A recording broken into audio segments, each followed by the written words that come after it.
E como o mundo é das mulheres, eu acredito nisso, em casa são elas que mandam, não tenho sombra de dúvidas nenhuma, eu tenho 3 em casa.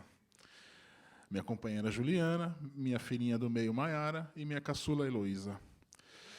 Eu queria chamar também aqui uma outra mulher que eu me inspiro muito, me ensinou muito, me ensina todos os dias, me dá umas bicudas na canela às vezes, tá ligado? Tá te olhando no olho aqui, ó, mas aqui só na canela. Mas isso é bom, porque coloca a gente no lugar que a gente tem que estar. Eu queria convidar a minha irmã, minha parceira, mentora, Fabiana Ivo.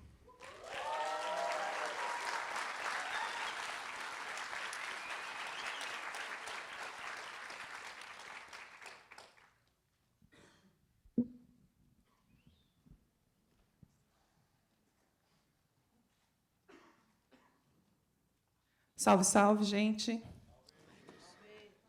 Para quem vem da onde que eu venho, essa é a nossa forma de dar bom dia, né? E, para além dessa, como uma mulher de periferia candomblessista como sou, vou fazer aqui uma cena que se chama da nossa referência, que é o Muntubá. Então, Muntubá a todos e todas que estão presentes. Falar depois da Vivi, né, Vivi? É bem louca a vida, falar depois do Bola, um pouco mais complexo. Mas é isso, acho que foi nos dado uma missão, e não acredito que a gente esteja juntos na banca à toa, não acredito que essas 3 organizações se juntaram para pensar uma outra perspectiva à toa, e muito menos de todas e todos acelerados que passaram até o momento, né? Seja eles aqueles que foram aprovados, ou seja eles aqueles que se inscreveram e que tiveram a ousadia de querer ser um pouco mais. Então, acho que esse lugar, para a gente, ele é bastante caro. E ele é bastante importante. E aí não dá para ser numa mesa sozinha, né? Vamos aí compor essa mesa, que, para a gente, é muito do que a Vivi trouxe. É uma mesa de troca, é uma mesa de criar pontes, de desenvolver ideias juntos, né? E aí tem uma coisa que sempre me chamou muita atenção, e por isso que o Bola fala que eu sou a pessoa boa da bicuda, né, Bola na canela, que é porque sempre às frentes dos negócios tinham homens, em sua grande maioria brancos e de classe média. Poucos a gente via homens negros, de classes populares, e tão pouco mulheres, independente da classe, né, que para a gente ainda cabe em um outro lugar.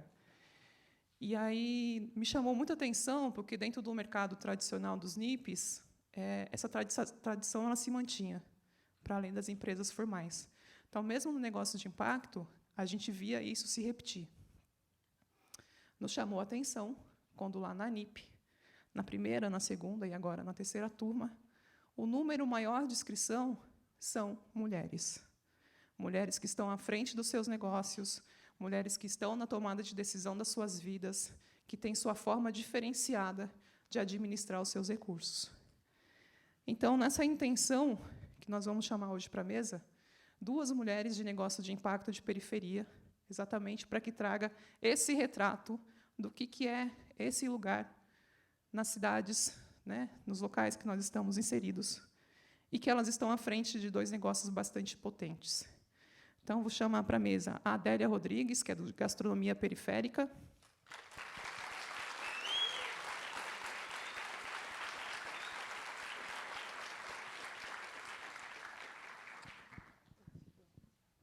Que está aí nesse serviço maravilhoso, né, gente, de alimentação, desde o primeiro momento do dia. E chamar a minha irmã, né, acho que minha parceira, que está ali do lado. Estou vestida de BK, né, que é a boutique de crioula, que é a Michele Fernandes.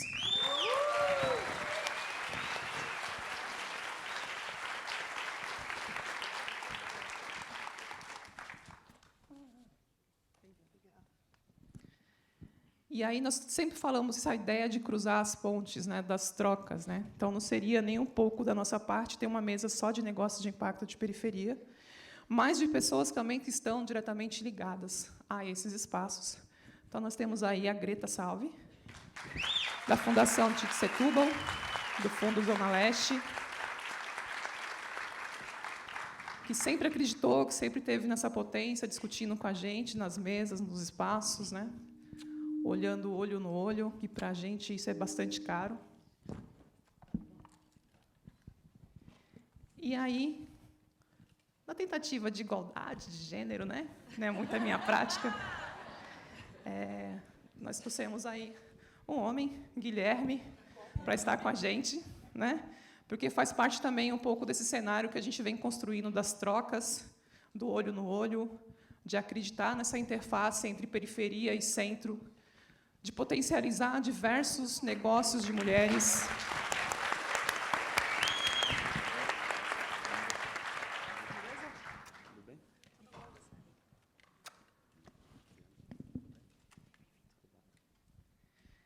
E aí nós temos essa lindeza, dessa riqueza, desses Brasis, né, que se forma por São Paulo, e, em alguma medida, também pelo Brasil. Acho que traz um pouco da nossa representatividade. Nós fizemos alguns acordos, né, então vamos tentar segui-los. Vou pedir que alguém me ajude a orientar o tempo, porque eu sou uma pessoa não muito fácil de tempo, então o Vitor está na missão. E aí da gente poder falar um pouco quem somos, né, e qual é o nosso trabalho lá na base, como é que nós estamos inseridos. Tá bom?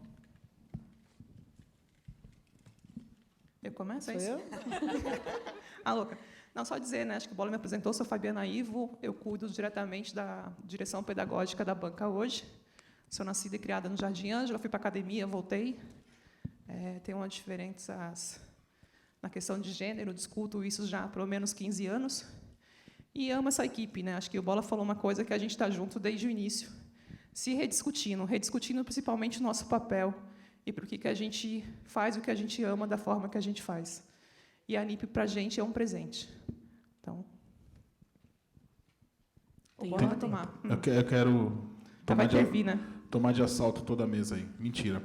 A galera que quiser fazer perguntas, vai lá no Instagram da banca, no Instagram da aceleradora, né, aceleradora NIP, hashtag, né, @aceleradora NIP, e deixa uma pergunta no direct.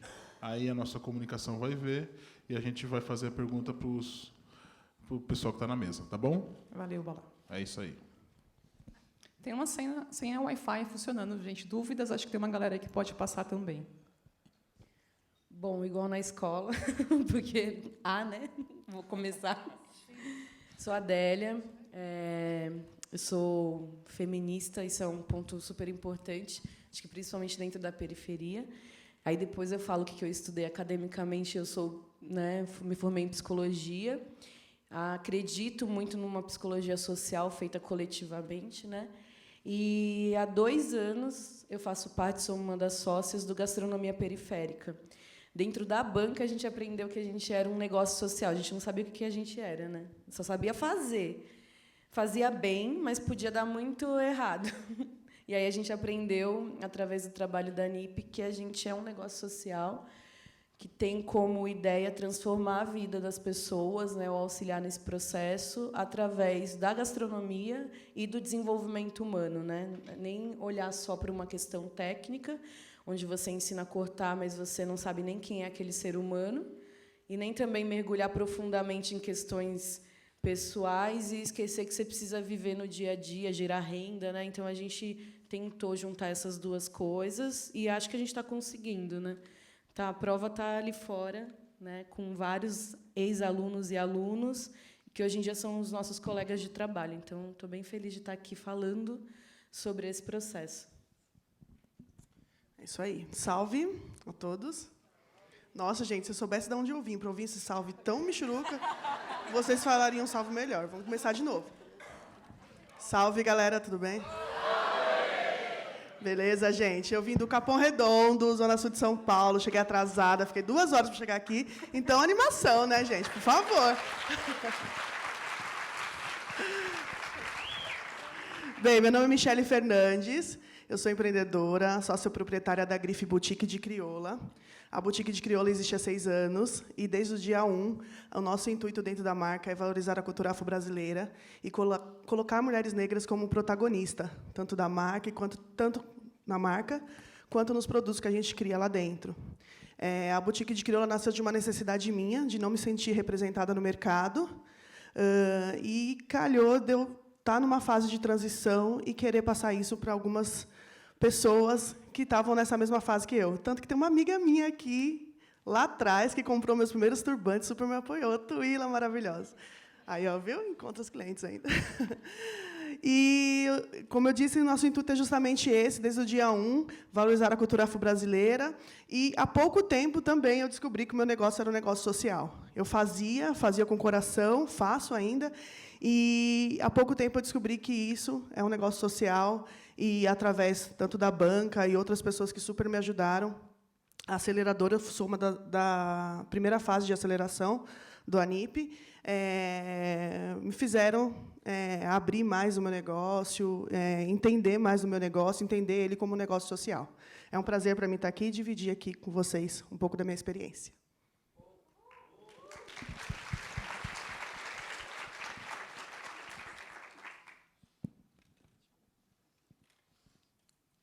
Acho que agora sim. Bom dia. Obrigada mais uma vez pelo convite, Bola, Fabi, Mauri, Barque, todos. É um enorme aprendizado sempre. Na verdade, tenho me inspirado muito no que vocês estão fazendo na NIP, né? A Fundação Tite Setúbal, o Fundo Zona Leste, porque a gente está construindo. É muita inspiração, né? Ver o que está acontecendo, tantos resultados, mas também tanta coisa que a gente ainda tem para construir. Bom, eu já venho acompanhando esse ecossistema de negócio de impacto há um tempo, e, assim como foi falado aqui por muitos, né, também sempre me incomodou essa figura masculina, branca e classe média que habitam todos os espaços, eventos, programas de aceleração, acesso a investidores, etc. E desde que eu estou aqui no Fundo Zona Leste, está como Fundo Zona Leste Fundação Tite Setúbal, porque eu comecei como Fundo Zona Leste. O Fundo Zona Leste é uma outra organização que foi criada pela Fundação Tite Setúbal. Temos outro CNPJ, mas, no fim, hoje está tudo a mesma coisa, então até tenho tentado falar mais como Fundação Tite Setúbal, porque acaba confundindo. Mas, basicamente, o Fundo Zona Leste atua apoiando empreendedores de periferia desde 2010, e desde que eu cheguei aqui em 2017, né, e já depois de ter vivido esse ecossistema de negócio de impacto, comecei a pensar, né, muitas conversas com o Bola e outras várias pessoas, em como que o que a gente faz para aproximar esses mundos e diminuir esse abismo enorme que existe entre o ecossistema aqui do centro e a periferia. Então, a gente, né, vem já trabalhando desde 2017 com isso. A Fundação Tite Setúbal, desde 2016, assumiu as desigualdades socioespaciais como uma agenda principal, né, e transversal de várias coisas que a gente vem fazendo, e começou, desde o ano passado, também a absorver essa agenda de empreendedorismo, de apoio a negócios de impacto. Então, muito rapidamente, assim, algumas ações que a gente está fazendo.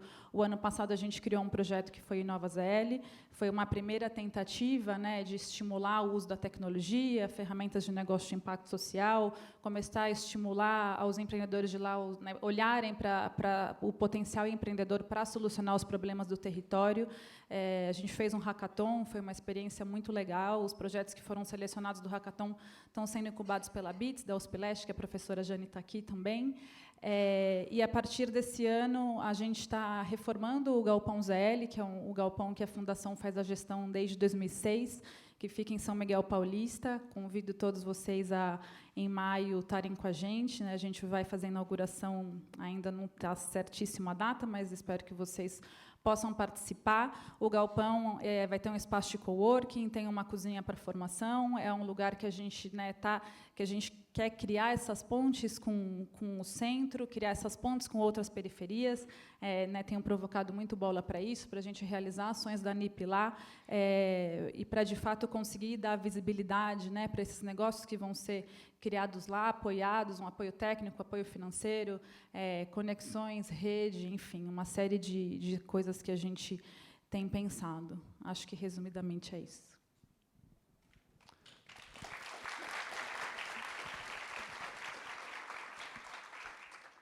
Bom dia, pessoal. Meu nome é Guilherme. Queria agradecer ao Bola e toda a equipe da banca pelo convite. Sou admirador muito grande do trabalho de vocês e muito feliz de estar aqui. Ano passado, no evento de encerramento, né, o Edgar falou que, de tudo que acontece em São Paulo hoje, nesse ecossistema de empreendedorismo, que é muita coisa, a NIP é, sem dúvida nenhuma, o mais legal e o mais de vanguarda, e eu concordo plenamente, né? Eu trabalho nesse ecossistema de empreendedorismo há cerca de 6 a 7 anos, em diferentes atuações, mas sempre no apoio a empreendedores ou no desenvolvimento de ecossistemas de empreendedorismo, né? Hoje eu atuo na Wayra, que é uma aceleradora do Grupo Telefônica, que não tem um viés, né, de negócios de impacto. Ele é um instrumento de investimento em negócios, né, do Grupo Telefônica, mas também atuo com cooperativas num programa que chama Desafio Conexos, e daí puxando um pouquinho do que a Vivi falou, né, hoje, quando a gente fala de periferia, né, periferia é um conceito amplo, e quando eu estou trabalhando com essas cooperativas, a gente enxerga um outro tipo de periferia, né, de cooperativas muitas vezes ligadas a pequenos agricultores, agricultura familiar. Então, semana passada mesmo eu estava a 1 hora de Fortaleza, no interior do Ceará, e ali a gente não tem uma periferia de grande centro, como é a realidade de São Paulo, mas tem os mesmos desafios estruturais e barreiras para essas organizações. Mas eu acho que o que mais me conecta, né, com o tema de hoje foi um trabalho que eu fiz ano passado, liderando toda a reestruturação do programa Vaitec, né, que era um edital, na época, da Prefeitura de São Paulo, e a gente transformou ele num programa de aceleração, e foi ali um mergulho muito grande nos desafios, na realidade do que é o empreendedor periférico na cidade de São Paulo, e como construir parcerias a fim de gerar melhores condições para esse empreendedor, né? E uma pergunta que me motivava muito, que ainda me faz muitas reflexões, né, é que a gente sabe que a periferia tem um potencial de inovação e de criar coisas enorme, né? A gente vê isso o tempo todo.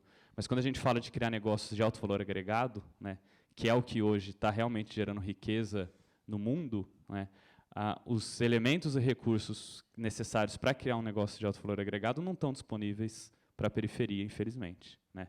Hoje, em São Paulo, é muito comum você ouvir falar que, para criar uma startup, você tem que ficar 2 anos sem ter um salário, né, até o negócio dar certo. E quem na periferia tem essa oportunidade, né, é algo muito raro, né?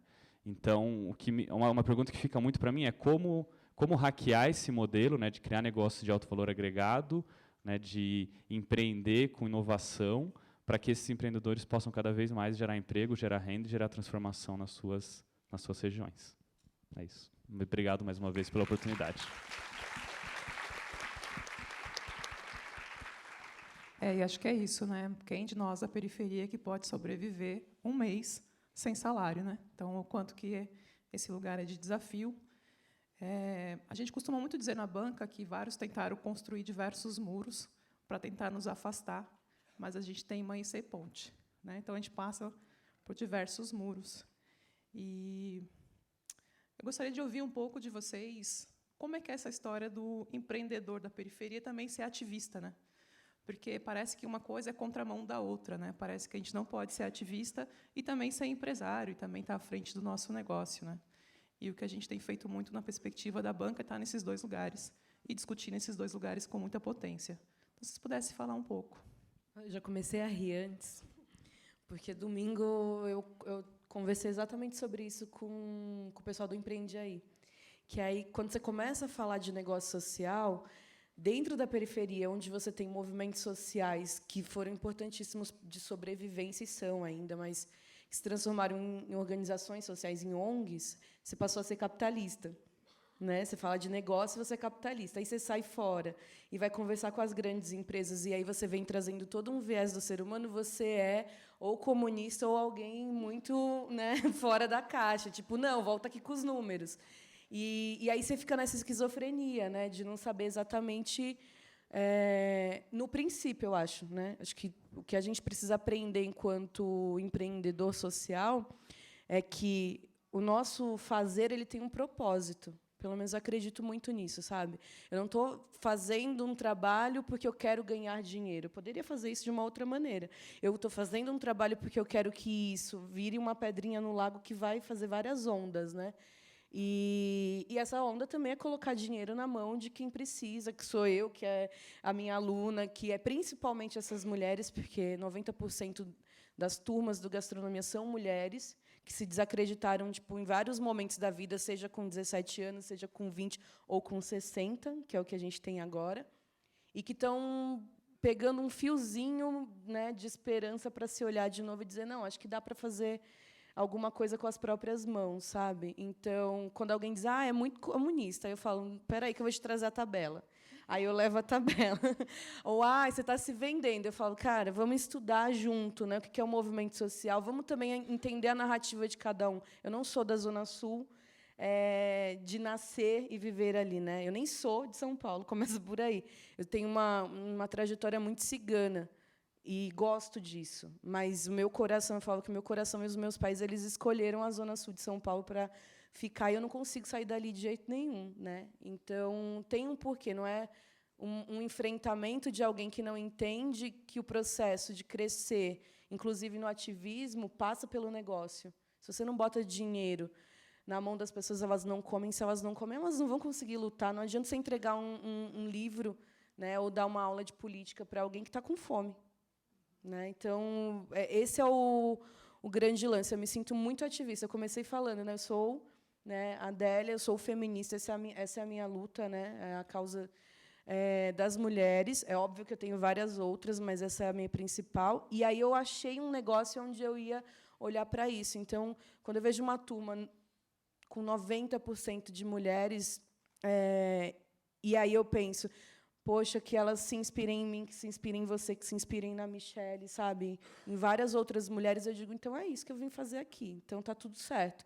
Dá para ser ativista e ter um negócio, sim, se você tiver raiz, né? Então precisa ser uma coisa profunda. Eu não posso, diferente de em outros movimentos, porque eu lembro muito bem do Fórum de Negócios Sociais, de negócio de impacto social do Tomi Otaki do ano passado, de uma pessoa que levantou e disse assim: mas por que será que está todo mundo que era, né, das empresas e dos bancos resolveu agora trabalhar no social? Isso é um movimento econômico. O nosso é assim, a gente está passando fome, né? A gente está vendo quem está em volta da gente morrer, e a gente precisa fazer alguma coisa com isso. Mas a gente entendeu que só militar não vai dar mais certo.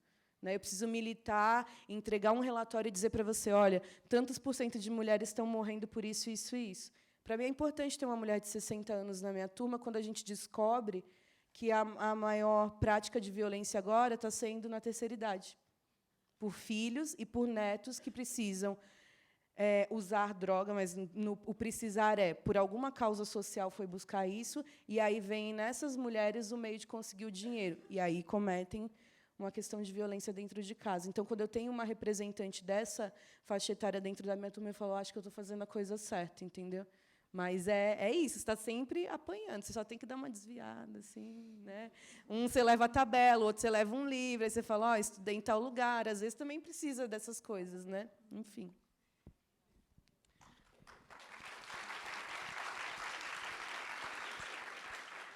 Gente, só rapidinho, tem uma água aí perto de vocês, tá? Fiquem à vontade. Sim.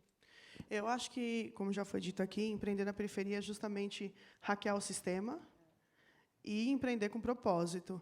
Só que, pensando em empreendedorismo na periferia, não é algo novo, sabe? Eu começo a pensar em toda a minha família, meus ancestrais, desde que acabou a escravidão e foram para os cantos das cidades e lá tiveram que se virar. Mulheres que tiveram que vender seus quitutes, suas coisas na rua, para poder comprar a alforria de outra mulher, uma esposa, um filho. Então, desde esse tempo, a gente está empreendendo. Isso que aconteceu comigo. Quando eu estava trabalhando, eu olhava todo o sistema, eu falava, eu quero empreender, mas como que eu faço para empreender?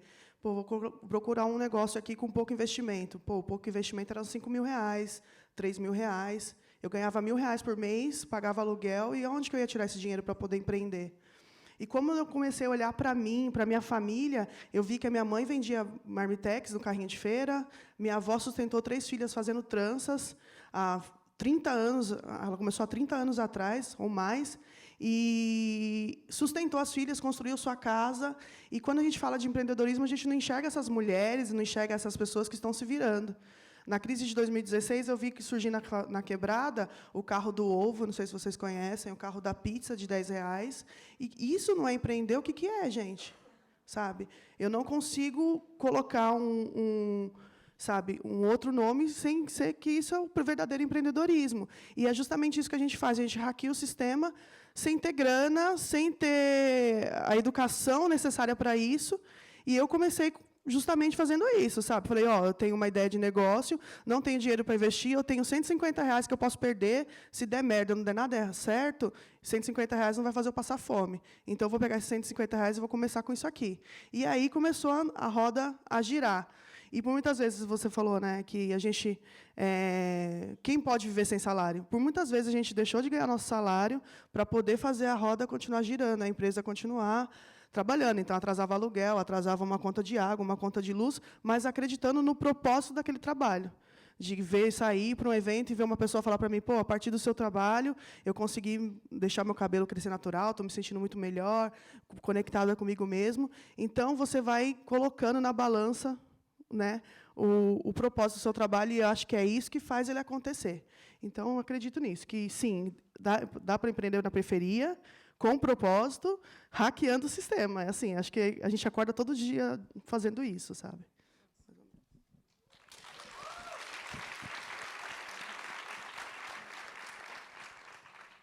Difícil falar depois delas. Na verdade, o meu lugar é outro, e acho que também é importante a gente reconhecer isso. Não sou da periferia, muito menos empreendedora, acho que isso nunca vou ter essa coragem que vocês têm. Mas uma coisa que, para mim, dessa pergunta, eu já vivi, né, apoiando o negócio de impacto do centro, e agora a gente está nesse movimento na Zona Leste, e claramente os negócios de impacto tradicionais, né, do centro, os empreendedores, eles propõem uma solução para um determinado problema, mas que não é um problema que eles vivem, né? Então, acho que eles têm determinada habilidade e propõem isso, mas os negócios da periferia têm, né, os empreendedores de periferia, os projetos, uma série de barreiras, tem que romper aí uma série de questões, né, sociais, raciais, de gênero e etc., que eu acho que é muita luta, né? E é muita barreira para romper, e eu acho que é difícil demais, né? Então, o que eu tenho tentado provocar, isso que a Adélia trouxe, né? É um empreendimento, é um negócio, então não é ativismo. Na Zona Leste, acho que a gente ainda está plantando sementes dessa história de negócio de impacto. A Zona Leste tem um movimento cultural muito forte, muito ativista, e às vezes existe até uma certa resistência a empreender, a ser um negócio. Não quero ser uma empresa, eu sou uma ONG, eu sou um projeto. Eu já senti isso, né, muitas falas dessas vindo de diferentes pessoas, mas uma coisa que eu penso muito, assim, de conectar o ativismo com o empreendedorismo, que o resultado disso talvez seja negócio de impacto periférico, eu não sei, mas tem uma questão da sustentabilidade financeira, né? Como esses projetos sociais se mantêm, né, vão viver de edital a vida inteira. Então, acho que essa proposta dos negócios de impacto periférico pode ser uma solução de pensar uma sustentabilidade financeira mais saudável, talvez, ao longo do tempo. Então, é algo que a gente tem tentado influenciar e conectar esse mundo da cultura com o empreendedorismo, a economia criativa, essa coisa toda. Legal, Greta. Oi? Vou tentar não ser repetitivo, porque acho que as falas já foram bem completas, mas eu acho que todo empreendedor periférico tem o potencial de ser um ativista, né? E acho que o trabalho da banca, por exemplo, nesse caso, é muito importante, porque acho que de trazer de dois lados, né? Um desse lado do não posso ser um empreendedor, né? Então já tive mesmo contato com coletivos culturais que estão vendendo serviços, por exemplo, de áudio e vídeo, estão pagando suas contas, remunerando toda a equipe, e daí quando você fala, mas então vocês são empreendedores, né? Não, que isso, longe de mim, empreendedor eu não sou. Sou um agitador cultural, sou um monte de coisa, mas não sou empreendedor, né? E acho que do outro lado também essa visão de ser um empreendedor de impacto, né, social. No Vitec mesmo, o programa não tinha um recorte de impacto, então a gente estava buscando empreendedores inovadores e selecionamos 24 negócios, e todos eles com potencial de impacto, né, e com essa intenção de impacto mesmo, muito ligado ao modelo de negócios, né? Então, acho que trazer essa visão dos dois lados, né, você pode empreender, pode ganhar dinheiro, não tem nada de errado, e você também pode gerar impacto, né, acho que é muito legal. E um negócio de periferia que tem potencial de gerar renda, gerar emprego, gerar uma microtransformação, que muitas vezes nem é micro, né, é gigantesca, eu acho que é muito legal, tem um potencial muito grande para transformar a sociedade mesmo que a gente está vivendo.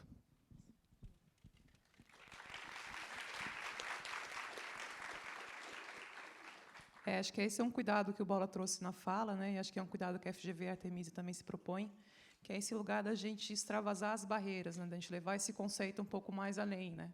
De discutir, de fato, o que é ser empreendedor na ponta, né?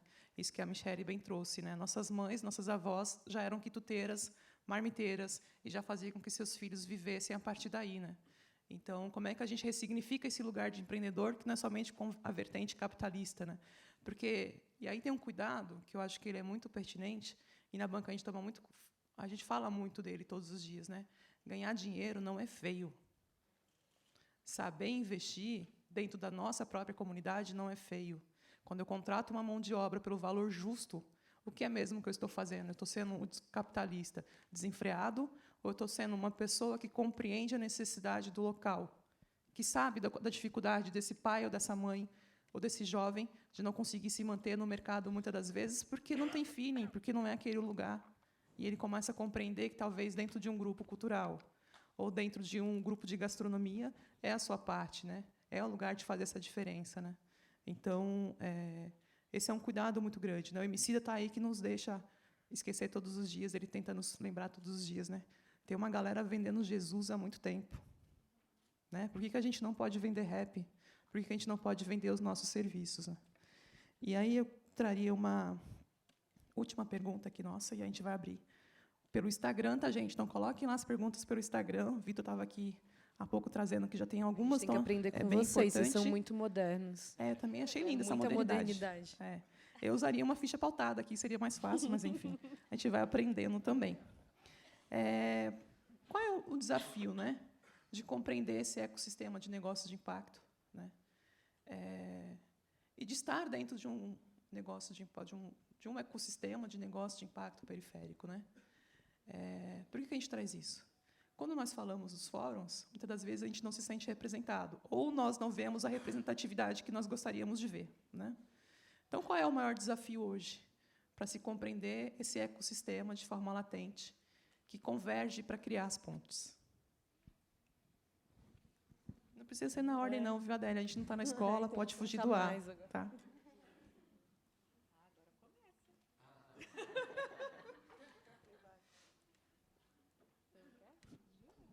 Pode ir, Guilherme, super. Olha lá, aquela pessoa, né? Vamos lá. Eu vou, vamos lá. Livre e espontânea pressão. Olha, eu acho que quando a gente fala do empreendedorismo periférico, né, acho que um dos grandes desafios é do empreendedor se inserir no ecossistema que já existe, né, porque a gente está falando da importância de criar pontes, mas também acho que é muito perigoso, né. Então, por exemplo, muito se fala do Google Campus, né. O Google Campus está aberto, qualquer um pode ir lá e usar, né. Mas é um ambiente, os recursos que as pessoas têm à disposição, a língua que elas falam, o tipo de negócio que eles estão empreendendo, que acaba sendo distante para o empreendedor de periferia, né? Então, não é só uma questão de acesso, de a porta está aberta, você pode entrar. Acho que tem uma questão também de como que eu pertenço e me relaciono com esse lugar. E acho que novamente, né, o que a NIP está fazendo, né, de criar um ecossistema que é da periferia para a periferia, eu acho que é muito, muito importante, por dar a oportunidade desses empreendedores terem um sistema de apoio que reconhece os seus potenciais e os seus desafios, né.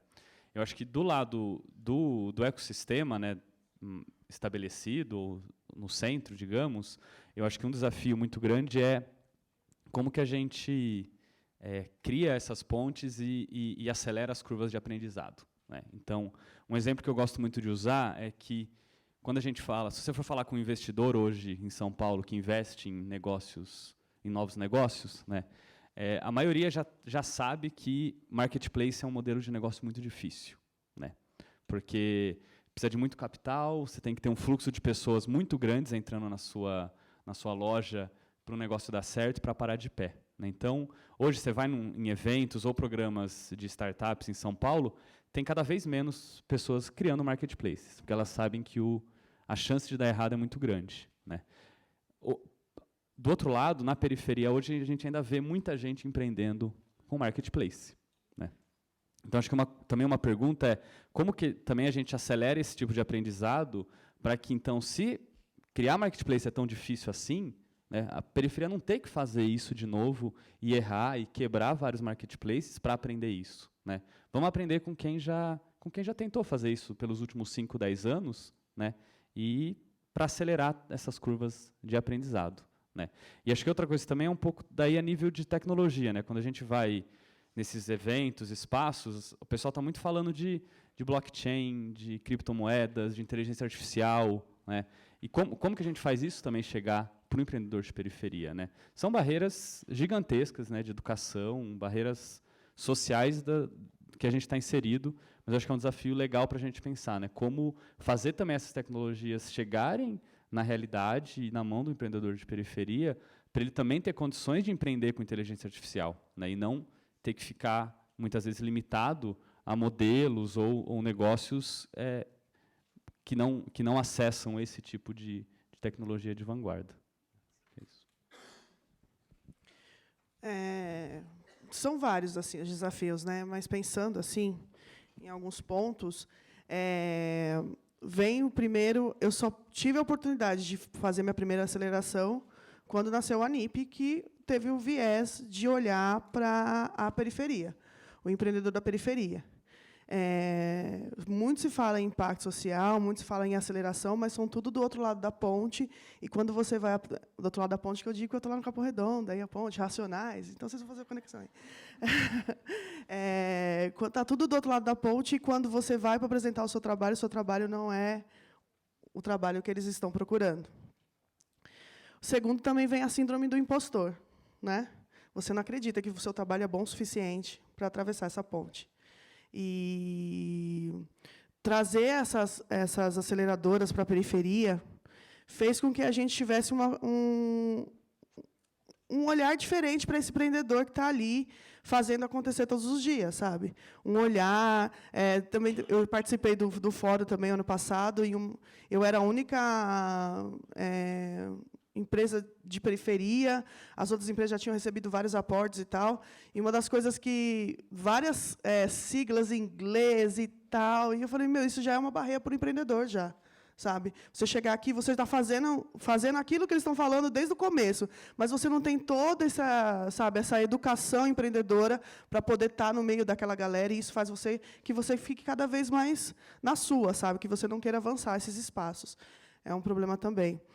E essa questão de você fazer todos os dias sem esses recursos necessários, né, sem ter alguém que olhe para o seu negócio e fale assim, não, espera aí, vem cá, eu vou te ensinar a fazer, estou aqui um montante para você investir no seu negócio e crescer ele.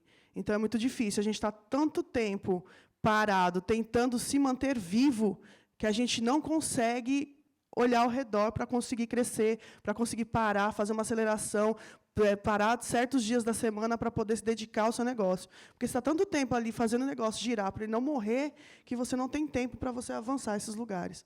Então, são vários empecilhos, sabe? Não só do empreendedor, empecilho de você estar lá do outro lado. Eu, por exemplo, para fazer um evento, muitas vezes, tipo de ônibus, com várias malas e tal, para você chegar num evento antes, você tem que chegar 2h30, 3 horas, você tem que sair antes de casa. Então, são várias coisas. Muitas vezes, o ônibus acabava, era 1h da manhã, então a gente tinha que esperar até 5 horas da manhã para poder vir embora com as suas coisas.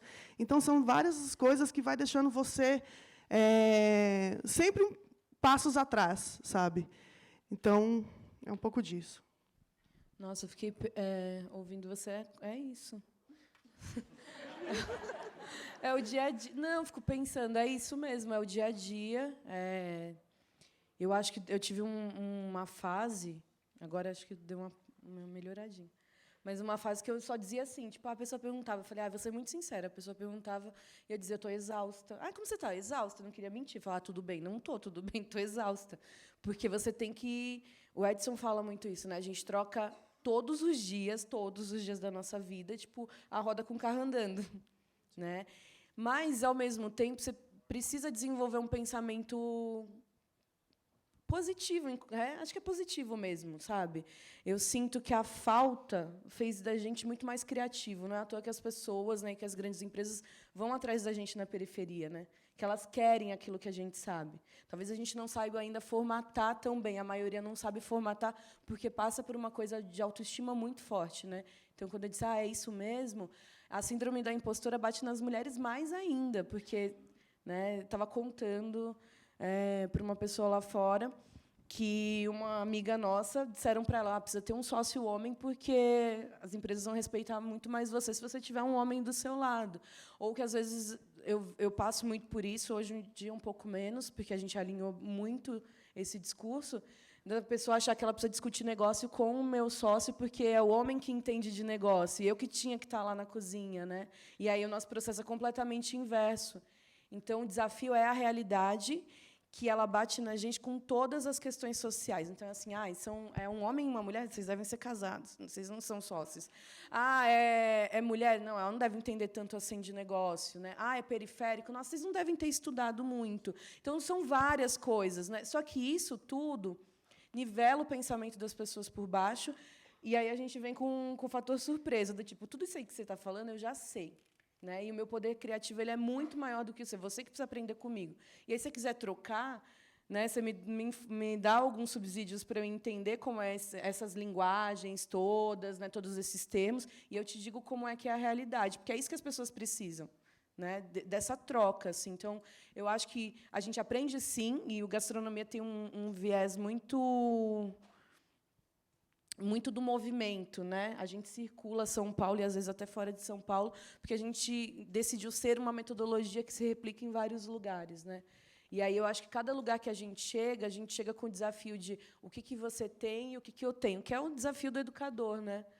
Então, como é que a gente troca? Né? O processo educativo ele é uma troca.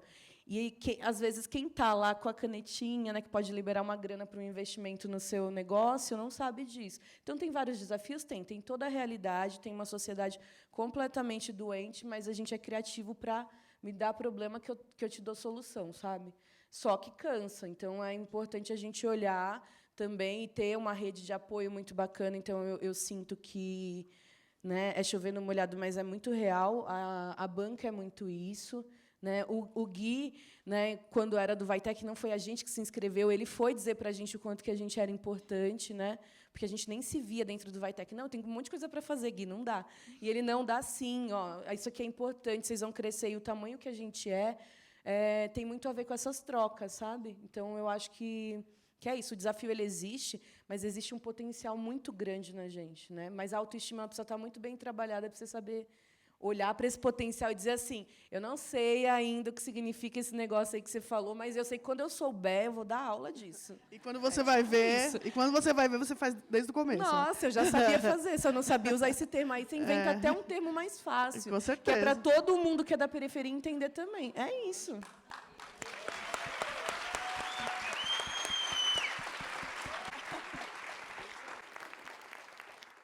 Só para dizer rapidinho, né, o serviço do GP, que hoje está sendo servido aqui, hoje tem o nome de rango. Né? Me chamava... Quando eles entraram para fazer parte da aceleradora, era catering.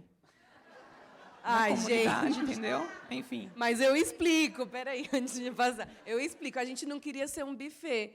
E aí falaram para a gente ia nas grandes empresas, vocês podem fazer um coffee, vocês podem não sei o quê, vocês podem fazer um catering. A gente, o que é isso? A gente foi pesquisar o que era isso, né? Que estava todo mundo contratava a gente que era de fora, né, da periferia, com esse nome. Aí falou, tá bom, a gente faz esse negócio. Só que a gente achou um nome muito mais legal agora, né? O nosso viés de comida para evento chama rango. Então, é muito bom ser em eventos que as pessoas têm muito dinheiro e fazer com que elas entendam que tem uma linguagem periférica, que é importante, que tem uma comida periférica que é importante, que a gente vai desse jeitinho aqui, ó, né, com os turbantes, com as nossas cores, com as nossas tatuagens, com a nossa linguagem, e que a gente é muito inteligente e você vai se surpreender. É bem assim, né?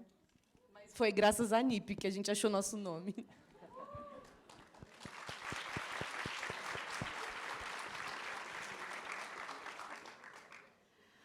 Bom, acho que é isso, né? Os desafios são muitos e, na verdade, o que mais me motiva assim no trabalho que a gente tem desenvolvido no Fundo Zona Leste, na Fundação, eu acho que o que a NIP está fazendo, né, é super inspirador. Acho que é um grande passo. Acho que já é uma tentativa de tentar diminuir esse abismo. Acho que está conseguindo, né? Acho que é um trabalho de fato super inspirador, mas a gente ainda tem muito que fazer, né? Acho que o ecossistema de negócio de impacto, que tem, sei lá, quantos milhões de dólares em investimento, né, e atraindo aí uma série de aceleradoras, organizações internacionais, ainda precisa ser mais provocado, né, pela periferia e como ações como essa. Assim, para mim, o meu grande sonho é a gente conseguir, sei lá, esses programas de aceleração do ICE, do BID, sei lá, a gente ter pessoas da periferia, né, ter pessoas negras. O último evento que eu fui desses, acho que era um pitch de 16 empreendedores, 14 eram homens, tinham só 2 mulheres, nenhum negro, nenhum da periferia. Então, acho que o abismo ainda existe, né? Acho que o evento Criando Pontos é ótimo, mas a gente ainda tem muito que construir, os desafios ainda são muitos. Uma coisa que a gente tem pensado muito, né, para esses projetos que a gente está desenhando para o Galpão, para o Inova ZL, para a Fundação como um todo, é tentar desmistificar tudo isso, né? Como a gente traduz esses termos em inglês, explica outras coisas, né? Acho que como a gente dá visibilidade e protagonismo e tentando conectar esses dois mundos. Acho que tentando não tirar as pessoas de lá, acho que obviamente elas estão lá, mas que elas possam também participar desses espaços, né? Acho que vir para o centro, acho que está aqui na GV, está na Artemisia, está em muitos lugares. Então, acho que a gente ainda tem muito que construir. A gente aqui, de um lado mais institucional, tem pensado muito em como fazer isso, como usar a influência da Fundação Tite Setúbal para aproximar esses mundos e diminuir essas barreiras. Então, nós temos aqui já algumas perguntas feitas pelo Instagram, ainda dá tempo de algumas pessoas colocarem, isso é bacana. Senão teria 2 meninas correndo aqui para os corredores, né, trazendo um papelzinho, e não é essa a ideia. Mas só trazer rapidamente, né, acho que é um desafio pulsante, acho que em todas as áreas, que é essa ideia de conexão, né? Como é que a gente se conecta e como é que a gente extravasa esse lugar, né? Acho que é uma coisa que para o Bola, muito mais do que eu, que já venho acompanhando esse ecossistema há muito tempo, a Adriana Barbosa, que não está aqui presente hoje, mas que acompanha a Feira Preta, eles vêm discutindo isso já há pelo menos 12 anos, né? Então, o quanto que a gente precisa avançar para fazer com que esses 2 sujeitos, para além da ponte, né, então, que estão dos 2 lados da ponte, seja o centro, seja a periferia, se movimentem, né? Saiam da sua zona de conforto, né? Eu brinquei com o nome do Gastronomia Periférica, né, do serviço deles, mas é isso. O quanto que muitas das vezes a gente está apegada no campo das ideias que são nossos, né, dos nossos movimentos, dos nossos lugares, e a gente não aproxima com outras pessoas, né? O quanto é que muitas das vezes as reflexões feitas de forma conjunta faz com que a gente avance e muitas das vezes tenha muito mais coerência e muito mais sentido para o grupo do qual a gente está atuando, né? Porque simplesmente a gente se abriu. Então, acho que fica aí também uma sugestão para que a gente, do lado da periferia, se movimente e se deixe de ser tão apegado, porque nós somos extremamente apegados, como nos foi dado pouca oferta, o que nós temos, nós nos apegamos, né? E, para o outro lado da ponte, que tem muita oferta, que olhe para esse cuidado, né? Traga e aproxime esse diálogo e essa discussão, para que isso também não fique num campo de atender acadêmicos, né? De atender empresários que já estão no mercado há muito tempo e que não têm essa inovação exatamente por não ter uma dificuldade, que é na dificuldade que a gente apreende, que a gente tem criatividade, enfim. Chegou aqui uma pergunta, estou esperando as outras, viu, gente? Então, vamos lá. O sistema não é tão fácil assim, viu? Qual a diferença para vocês, no olhar de vocês, de negócio de impacto social para negócios tradicionais? E, sobretudo, quando a gente está falando de periferia. Capricharam, né? Fiquem à vontade, gente. Acho que a gente não tem aí... Qual a diferença de negócios de impacto social para negócios tradicionais? Sobretudo em negócios de periferia. Porque a gente tem lá um empreendedor na quebrada que vende coxinha, que vende horrores, que ele sustenta a família inteira, mas ele é um empreendedor, né? Ele não está no campo do negócio social. Por outro lado, a gente tem outras empresas também que pensam muito mais na ideia de lucro do que de olhar o social, né? Quando a gente está falando do outro lado da ponte. Eu acho que você escolhe pilares ideológicos mesmo quando você é um negócio social, sabe?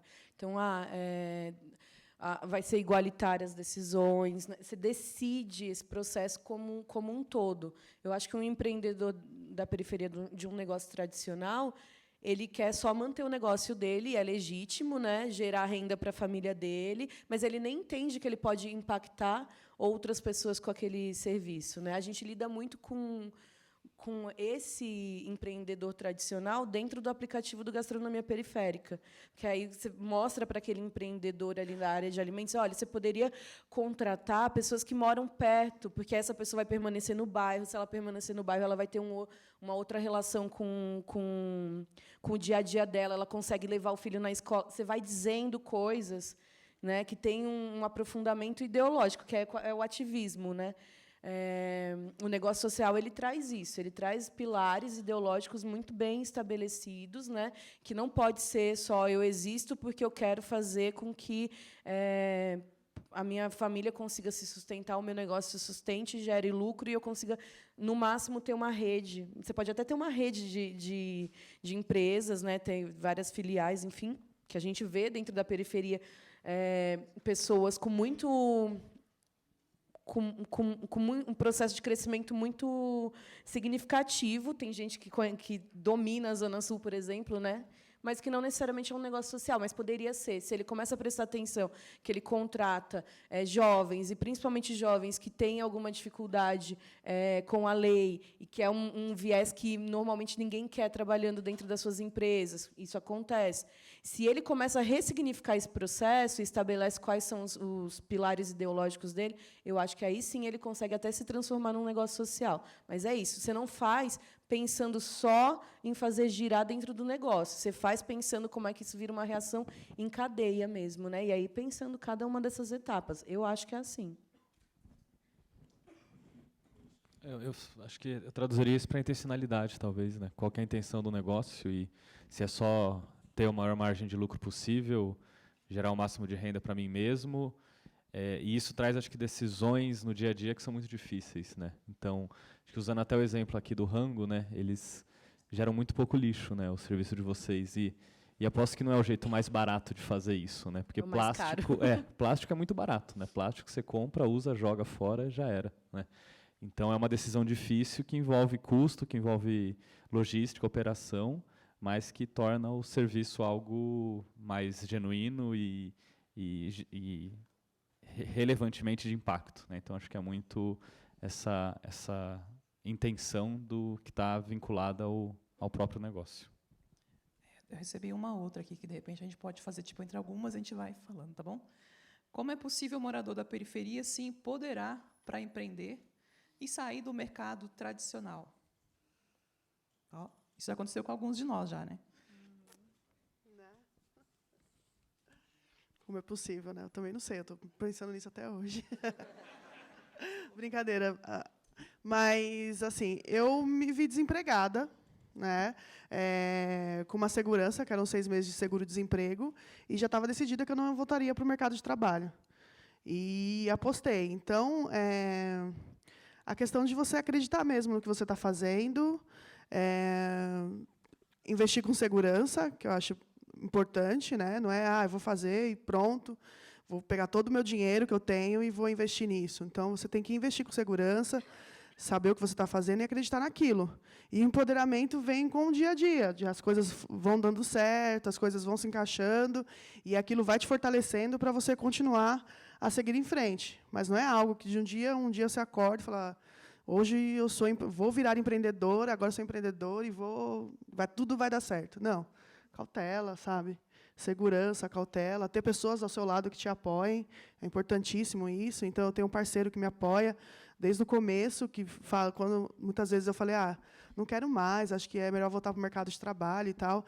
Ele falava, não, vamos tentar só mais esse mês, se não der certo, a gente para. Então, nisso a gente está aí há anos, sabe? Então, o empoderamento é diário, assim, todos os dias e até hoje, sabe? Com 6 anos de empresa, tem dia que você acorda e fala, será que esse é o caminho certo? Será que é isso que eu devo fazer?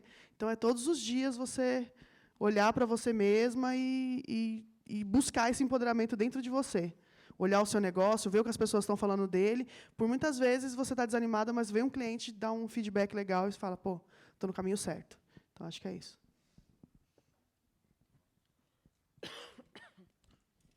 aí talvez, como empresas e ONGs pode ajudar a fortalecer os negócios de impacto da periferia. Que a gente tem muitas, né? A gente tem bastante ONGs, né? Ou grandes fundações, né? Que tem a questão de recursos financeiros que pode potencializar ou não, né?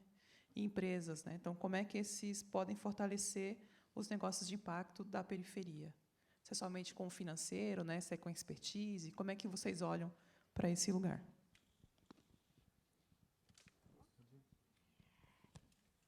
Na verdade, não tenho resposta. Tenho, acho, muitas perguntas também, mas uma coisa que a gente tem pensado é a gente está muito se propondo a trabalhar em rede, né? A fundação tudo que a gente tem desenhado e aonde a gente quer chegar, acho que para conseguir realizar esse sonho a gente não vai conseguir fazer isso sozinho.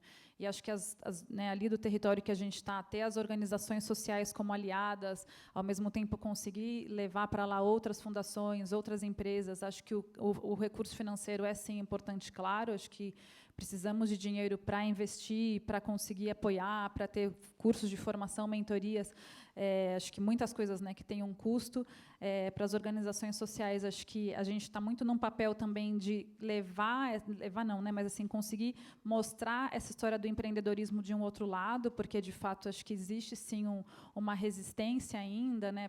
Vamos deixar de receber a doação, tudo virou empreendedorismo, enfim, acho que tem algumas coisas ainda que talvez tenham que ficar mais claras para todo mundo, mas eu acho que na verdade é um ecossistema que ainda está se consolidando na periferia, né? E acho que é de fato conectar dois mundos, esse mundo das organizações sociais dos territórios, com as empresas que também querem ir, mas não sabem exatamente como e o que investir, né? Várias vezes as pessoas me perguntam, mas como vocês dialogam com a periferia? Né, acho que a Fundação tem um trabalho, eu muito menos, porque estou aqui há muito menos tempo, mas a Fundação está no território há mais de 10 anos, tem uma relação de construção com a comunidade, de escuta, né, então, de estar junto, que acho que legitimou muitas das coisas que a gente fez. Obviamente, a gente continua aprendendo, mas acho que tem muitas fundações e empresas que ainda estão entendendo, né, como conectar esses mundos. Acho que ainda isso não está claro, mas que, de fato, para mim, é importante estar cada vez mais conectado para a gente conseguir cada vez mais se fortalecer. Acho que trazer dinheiro, né, acho que o dinheiro é importante trazer, sei lá, acho que mentorias, né, a própria Fundação Telefônica tem esse programa de levar funcionários da Fundação para ser mentores, coisas desse tipo. Acho que esse capital intelectual, social, também é importante, né? E acho que essas experiências e essa troca entre essas diferentes organizações é fundamental. Essa de mudar o foco, né? Eu acho que as empresas têm que começar a mudar o foco de que empreendedorismo, não olhar para o empreendedorismo da quebrada, da periferia. Um exemplo é a FGV. Quando eu pensei de estar aqui falando, e quando eu pensei de ter aula com o BAC estava aqui, sumiu o BAC. Cadê o BAC? Enfim, quando eu pensei de ter aula com ele, só foi feito porque as pessoas de lá começaram a olhar para dentro da quebrada. E vamos trazer pessoas que estão do outro lado, falando sobre empreendedorismo, ou, enfim, outras áreas que vão ajudar o empreendedor, e vamos trazer eles para cá para ensinar para essa galera. Então, tem que mudar o foco, sabe? Vamos falar de empreendedorismo social, vamos falar de empreendedorismo da periferia, então vamos para da periferia, né? Vamos para lá. Eu acho que é isso, sabe? E com o poder de escuta, você usou ele de exemplo, eu acho que é exatamente isso, né?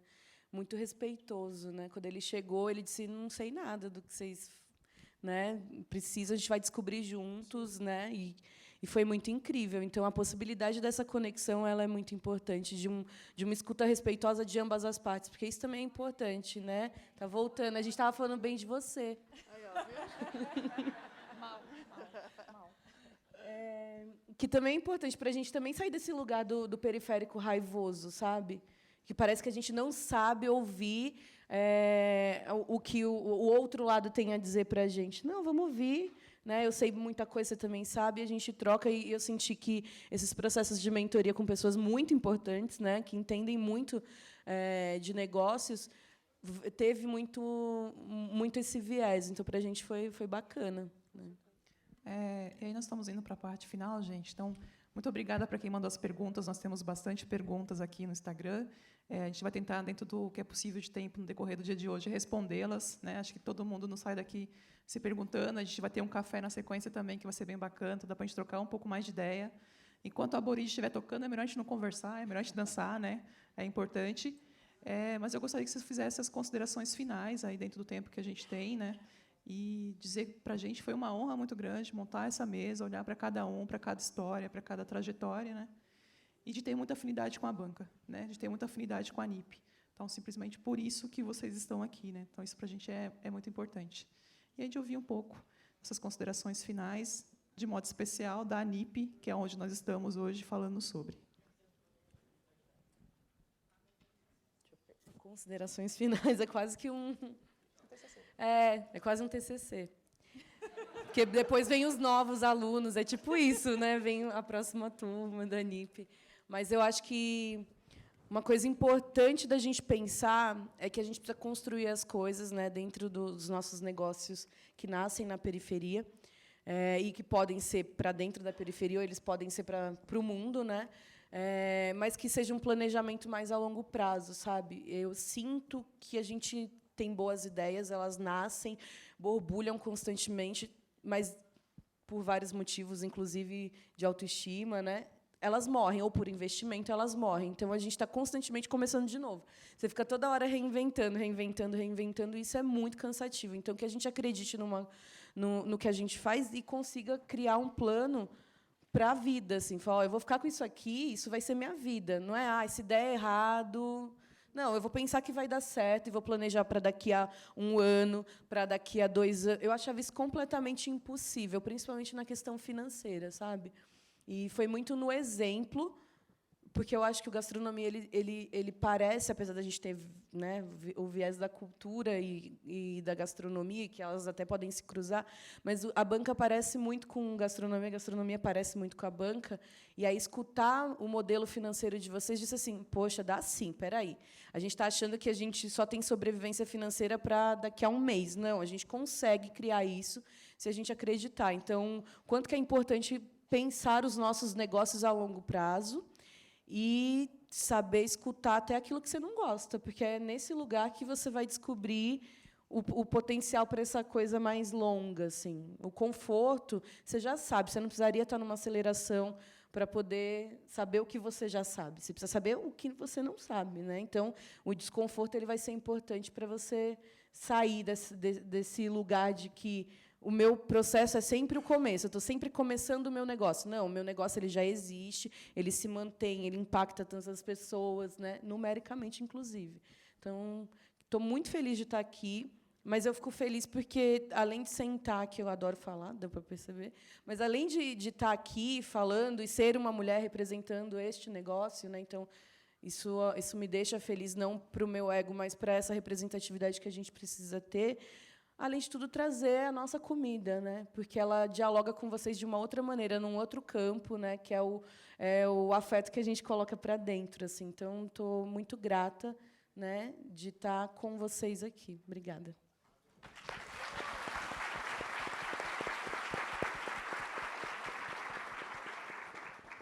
Bem, as minhas considerações finais vão ser um pouco diferentes.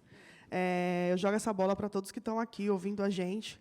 É muito legal a gente falar sobre impacto periférico, sobre negócios de impacto, mas se a gente não faz essa roda girar. Então, o meu questionamento é para cada um que está aqui. Vamos consumir dessa galera que está fazendo acontecer. Você que tem um cargo bom dentro da sua empresa, um cargo de chefia, o que você pode fazer para esse empreendedor social crescer? Você que está dentro desses eventos que falam sobre empreendedorismo, cadê a mulher preta falando sobre negócio dentro desse evento? Cadê o homem preto? A gente não está lá. Eu questionei uma pessoa, uma equipe que está fazendo um evento de empreendedorismo e tal. São 160 empreendedores e até agora só tem um negro no meio. Cadê essa galera? Então, vamos fazer esses negócios acontecerem. Se a gente está aqui para falar sobre impacto social, se a gente está falando sobre esses negócios, o que você hoje pode fazer para ajudar o negócio? Não é só comprar, gente. Indicar, falar, pôr essas pessoas para estarem dentro de grandes empresas. Então, esse é o meu questionamento, as minhas considerações finais. A gente está aqui, a gente tem potencial para fazer, só que falta oportunidade. E vocês podem fazer isso.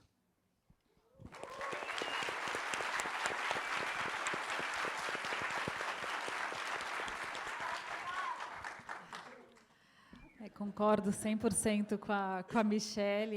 Enfim, acho que é isso mesmo, né? Acho que a gente ainda tem que ser mais e mais sacudido. Acho que tem muito ainda a ser feito. Acho que essa iniciativa é maravilhosa. Na verdade, eu queria dar muitos parabéns. O que vocês estão fazendo é incrível. Acho que esse trabalho que fizeram ano passado foi maravilhoso. Acho que, né, ver os negócios, ver o potencial. Estou super ansiosa para saber os 10 novos selecionados. Acho que quero estar junto cada vez mais. Acho que tem um desafio, né, de conectar a periferia com o centro, mas também da gente se conectar como periferias, né? Acho que muitas e muitas coisas acontecendo na Zona Sul, que para a gente é uma grande inspiração, e a gente está agora, né, na Zona Leste plantando essas sementes lá. Tem vários parceiros por aí, uma galera de lá, mas assim como a gente também se conecta mais, tenho provocado bola para caramba para isso, né, para a gente pensar mais ações da NIP na ZL. Acho que a gente está mais junto e se fortalecer e obviamente fortalecer mais todos os NIPs. E parabéns para vocês, que o trabalho é maravilhoso.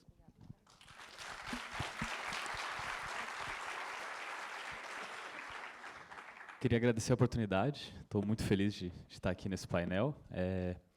Me coloco à disposição para criar novas pontes, seja não só com o ecossistema de empreendedorismo de impacto, mas com o ecossistema de empreendedorismo aí da cidade de São Paulo como um todo. E o meu desejo de que a periferia seja cada vez mais protagonista, principalmente acho que dessa cena, né? Acho que a gente tem aí um setor que já se desenvolveu nos últimos 15 anos de forma bem significativa, mas se a gente juntar, né, todos os relatórios de impacto de todas as fundações, de todos os negócios de impacto do Brasil, estava tudo resolvido, né? Não tinha mais desigualdade nenhuma. Então, eu acho que isso aqui, né, o que vocês estão fazendo, traz aí uma nova oportunidade, um respiro, e sem dúvida que essas transformações que a gente precisa vão vir da periferia, vão vir de mulheres, vão vir dos negros, e então, vida longa a NIP.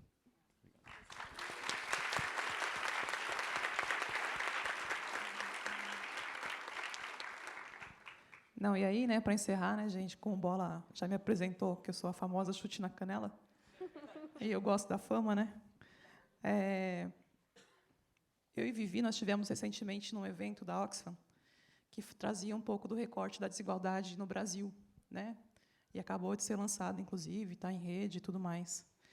E aí um dado me chamou bastante atenção. 80% da população que eles pesquisaram no Brasil creem que o progresso do Brasil, né, está condicionado à redução da desigualdade entre ricos e pobres. E aí a gente trazendo isso para o nosso campo, né, entre empreendedores de impacto e empreendedores de impacto da periferia, né? Esse é o nosso lugar. Compreender que quem detém esse conhecimento empírico, que está lá nas comunidades, nas periferias, nas favelas e afins, já sobrevive do seu método, da sua forma de caminhar já há algum tempo. Então, tem muito a ensinar, né? Tem muito a falar da sua criatividade, tem muito a falar do seu desenrola cotidiano. E, por outro lado, quem está nas academias tem um conhecimento que, muitas das vezes, nos foi impedido de chegar. Então, como é que a gente faz essa troca? Como é que a gente pega um universitário de uma classe social maior com um universitário de uma classe social menor e faz com que daí saia novos conhecimentos, né? Precisamos de espaços e tempo para falar das nossas propostas de solução. A periferia tem diversas. Quais são os espaços que estão abertos? Quais são as outras FGVs que vão abrir suas portas, né, para que a gente possa estar lá e estar falando? E aí a banca, né, nós somos forjados na cena do rap, né, o tempo inteiro. Não sou MC, mas o Diel, que está por aí perdido em algum lugar, ele costuma dizer que eu carrego o quinto elemento lá, que é o bendito do conhecimento. Quem dera eu, né? Mas eu vou trazer aqui uma citação que, para mim, é bastante importante, né? Enfim, que possamos não confundir diploma com vivência e visão. Para nossos, ou para os nossos, né, os responsáveis pelos nossos sonhos, somos nós. E se a gente mesmo, que somos responsáveis pelos nossos sonhos, a gente não correr atrás, ninguém vai fazer, né? Então, acho que a gente tem um sonho, enquanto a banca, que é de juntar pessoas, que é de cruzar as pontes, que é de fortalecer esses lugares, né? E para isso que a gente vem se fortalecer nesses últimos tempos. Então, acho que fica um convite para todas e todos arregaçar as mangas, cruzar as pontes e desenvolver aquelas que faltam, tá bem? Muito obrigada aí pela participação de todos aqui na mesa.